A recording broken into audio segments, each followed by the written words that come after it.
I think there are lots of benefits to the professional teacher standards. In contrast to the old long list of 55, this model's really simple, so you get to see really clearly the 5 focus areas of your work that you need to be developing.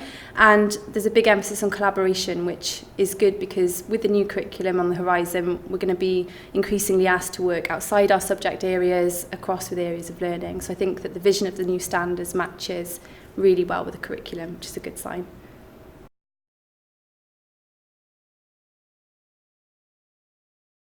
As a subject mentor, I'm looking after an NQT, a newly qualified teacher that's just started at the school. So my role is to help them develop towards the standards.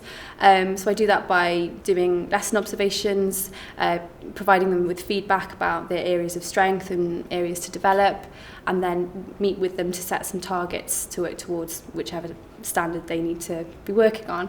And also just, act as a port of call for them if they need any help, as it's quite daunting when you start your first teaching job in a new school.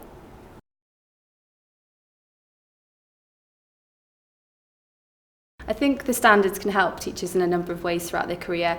There's one of the elements is professional learning, so we're always going to have at the forefront of our mind the importance of keeping our practice relevant and developing it constantly by going to professional development sessions on certain topics, or doing wider reading, or conducting class studies. And also the leadership element of the standards is crucial. When you start as an NQT, it's not always the first thing you look to develop, your leadership skills, because you're not at that point yet. But there's lots of opportunities in teaching that come along, and sometimes at quite early stages. So it's important to be able to have the opportunities to develop the leadership skills so that you can feel confident when those opportunities arise.